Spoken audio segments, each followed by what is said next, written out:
इस कार्यक्रम की अध्यक्षता कर रहे संत महाराज जगत जी के पैरों में नमन करते हुए, वंदन करते हुए मंचासीन सभी अतिथिगण, मैं नाम नहीं लूंगा, नहीं तो नाम में बहुत समय निकल जाएगा और जिसका भूल जाऊंगा वही डांटने आ जाएगा मेरे। समस्त मंचासीन अतिथिगण, पूजा योग्य सरदारी, मेरे युवा साथी, माता और बहनें और प्यारे बच्चों, आज इस कार्यक्रम में मेरे से पहले चंदन सिंह जी मासा, जो हमारे पूर्व मंडल अध्यक्ष भी हैं, गुरु भी हैं और मेरे पिता तुल्य भी हैं, बहुत ही अच्छी बात उन्होंने कही कि हम सब चाहते हैं कि चुनाव हम जीतें, लेकिन कोई छोटे मोटे कारणों की वजह से आपसी मतभेद में हम विधानसभा चुनाव में हार का मुंह हमें देखना पड़ता है। 2 बार लगातार चुनाव हम हार चुके हैं। इस बार अगर आप चुनाव नहीं जीतेंगे तो मैं आपको साफ तौर पर कहना चाहता हूं कि आप ये मान लेना कि डी कुमेर में जो आज हाल है ना, इससे भी 50 साल पीछे डी कुमेर चला जाएगा। भारतीय जनता पार्टी की सरकार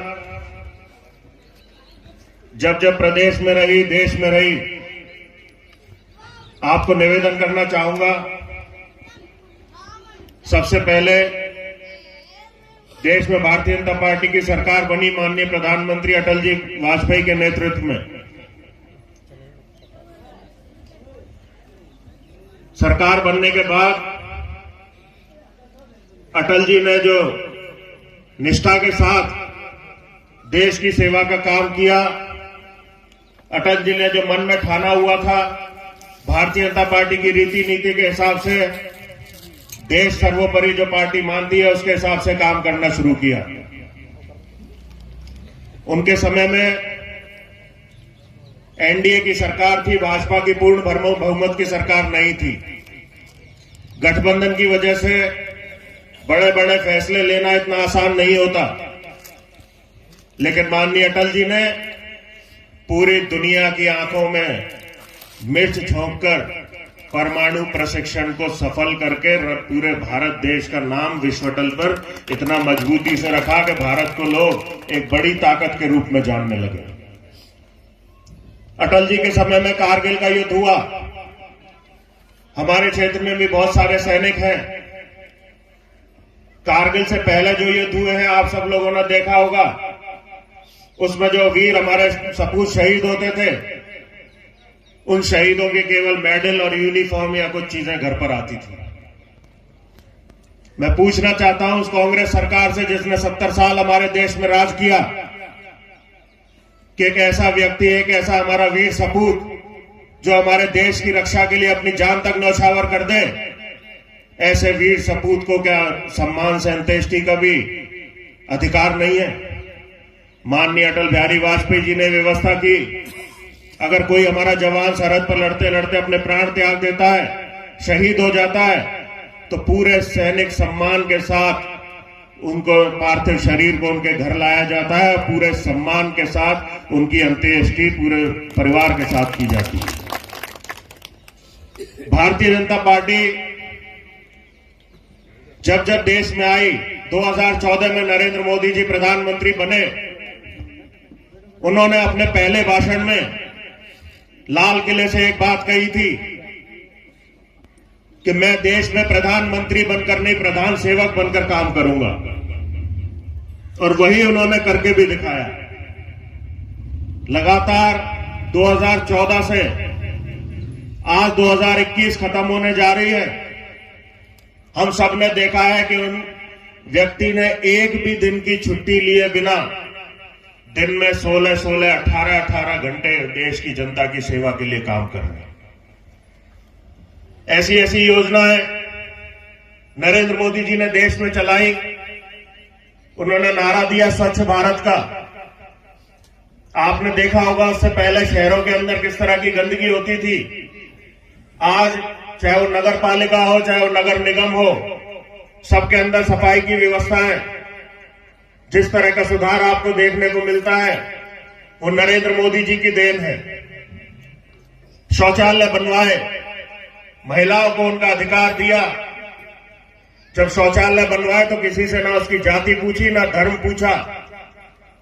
आप बताइए, अगर किसी से पूछा हो कि आप कौन सी जाति से हो, कौन से धर्म से हो, तो आपको शौचालय मिलेगा। भारतीय जनता पार्टी के कार्यकर्ता हो तो आपको शौचालय मिलेगा। नरेंद्र मोदी जी ने कहा जो गरीब व्यक्ति भारत देश का रहने वाला है और अपने घर में शौचालय बनाने में सक्षम नहीं है, उसके घर में शौचालय बनाने का काम भारत सरकार माननीय नरेंद्र मोदी जी के नेतृत्व में करेगी। नरेंद्र मोदी जी ने महिलाओं की पीड़ा को समझा। उन्होंने देखा कि हमारे ग्रामीण परिवेश की महिलाएं, गरीब घरों की महिलाएं, चाहे वो किसी भी जाति की हो, किसी भी धर्म की हो, जब वो चूल्हे में फूंक देकर उस चूल्हे को जलाती है तो एक साथ कम से कम 1000 सिगरेट और बीड़ी का धुआं उनके फेफड़ों के अंदर जाता है। उनकी पीड़ा को समझकर उन्होंने देशवासियों से कहा, देशवासियों से अपील की कि जो लोग सक्षम हैं वो गैस सिलेंडर पर सब्सिडी को छोड़ने का काम करें। और उनके एक छोटे से आह्वान पर करोड़ों लोगों ने, जो सक्षम थे, उन लोगों ने सिलेंडर पे से सब्सिडी लेना बंद कर दी। उसका परिणाम क्या हुआ? गरीब महिलाओं को चूल्हा मिला, गैस सिलेंडर मिला, उस धुएं से आजादी मिली जो उनके फेफड़ों को बीमारी का शिकार बना रहा था। अब नरेंद्र मोदी जी ने जल जीवन मिशन के तहत घर घर नल से पानी पहुंचे ऐसी व्यवस्था की है।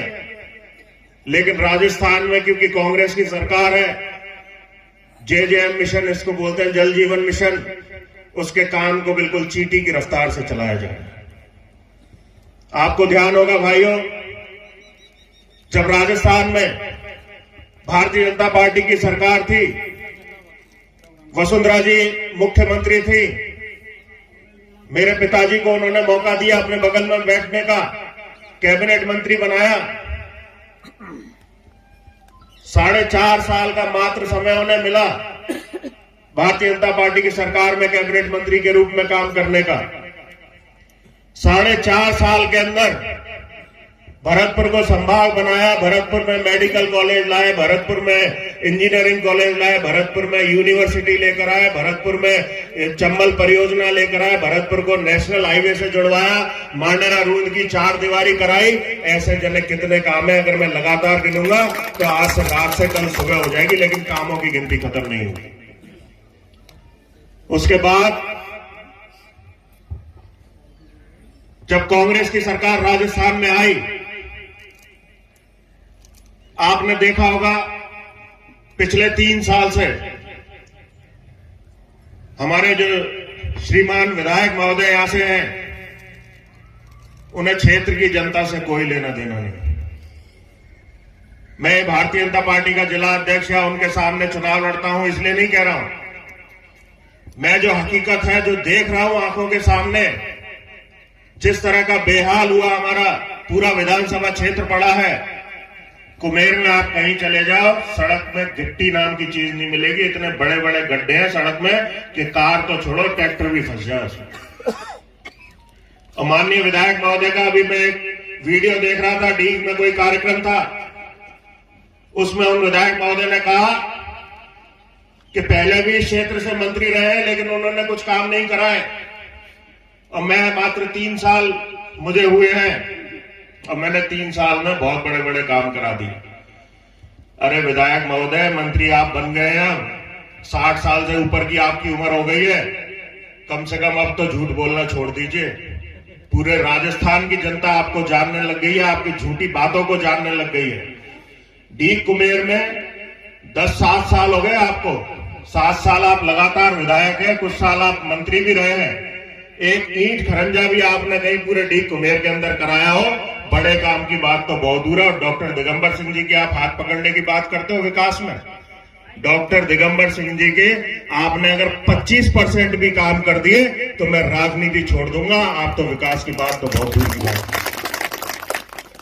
तो मैं निवेदन करना चाहूंगा आप लोगों के माध्यम से, कांग्रेस सरकार में आज 4 मंत्री भरतपुर जिले में हैं। चारों को मिलकर 2 साल का समय है, पर्याप्त समय है। अगर विकास करना चाहेंगे तो इनको विकास करके दिखाना चाहिए, भरतपुर की जनता की उम्मीदों पर खरा उतरना चाहिए। विश्वेंद्र सिंह जी जो हमारे यहां से विधायक है, उन्होंने जो जनता को वादे किए थे, कहा था सिंचाई का पानी लेके आऊंगा, ये करूंगा, वो करूंगा, किसान की कर्जा माफी कराऊंगा, युवाओं को बेरोजगारी भत्ता दिलाऊंगा, इन सब कामों को आप क्यों भूल गए? अपने घर के झमेले में इतना उलझ गए कि राजस्थान की जनता, डीग कुमेर की जनता, भरतपुर की जनता की तो आपको कोई परवाह नहीं है। आज स्थिति यह है, अगर डीग कुमेर में आग भी लग जाए तो उसको बुझाने वाला कोई नहीं है। थाने और तहसील में अगर किसी गरीब व्यक्ति को काम पड़ जाए तो उसका हाल हम लोग रोज देखते हैं। थानों में खुली लूट हो रही है, अपराधियों को संरक्षण मिल रहा है नेताओं द्वारा, और जो शरीफ और गरीब लोग हैं उनको प्रताड़ित कर पैसे हटने का काम कुमेर के थाने कर रहे हैं। थानेदार एक नंबर का भ्रष्ट। अगर आप राजीनामा भी, कोई झगड़ा हो जाए काम में, राजीनामा करके वहां चले जाइए, फिर भी थानेदार को 20,000 की रिश्वत चाहिए। ऐसे थानेदारों को यहां पे इन्होंने बिठा रखा है कि बिल्कुल आंख मूंद कर बैठे हुए अपने महलों में।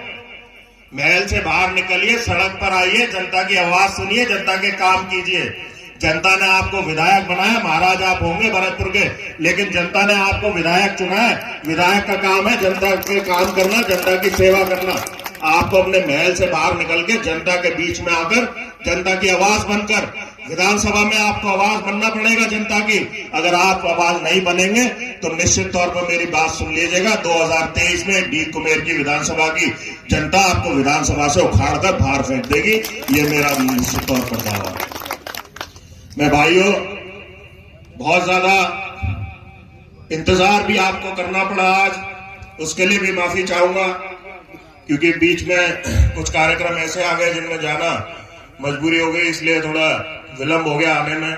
आपने बहुत लंबे समय इंतजार किया, और मैं धन्यवाद करना चाहूंगा हमारे कलाकारों का भी, मोहन सिंह अलबेला जी, तेज सिंह जी और भूपेंद्र जी, जिन्होंने लगातार आपका मनोरंजन करके और अपनी बहुत ही अच्छी कलाकारी से आपको यहाँ पर सबको बिठा के रखा, आपको सबका मनोरंजन किया। उन सबको भी बहुत बहुत धन्यवाद। हमारे संचालक महोदय मास्टर साहब को भी बहुत बहुत धन्यवाद। मंडल के अध्यक्ष खुशीराम पूनिया जी मेरे साथी हैं, उनको भी बहुत बहुत धन्यवाद। और पूंठ की सरदारी को, पाहुए की सरदारी को और आसपास के सभी गांवों से आई सरदारी को बहुत बहुत धन्यवाद कि आपका इसी तरह प्यार और आशीर्वाद मुझे मिलता रहे, मेरे परिवार पर बना रहे।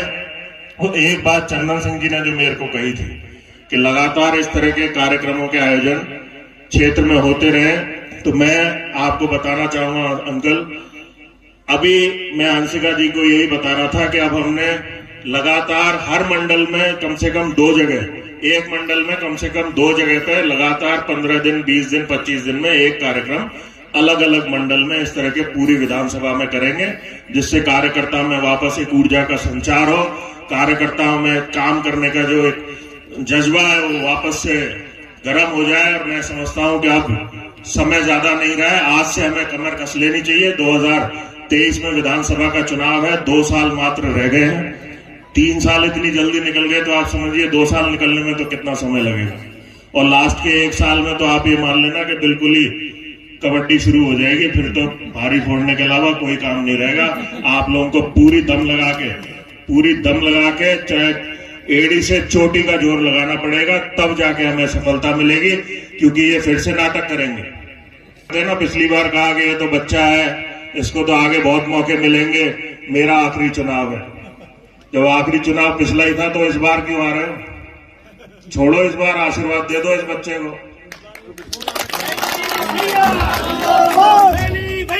तो कहते हैं ना, लालच बहुत बुरी बला है, तो सीट का लालच है, छोड़ेंगे नहीं।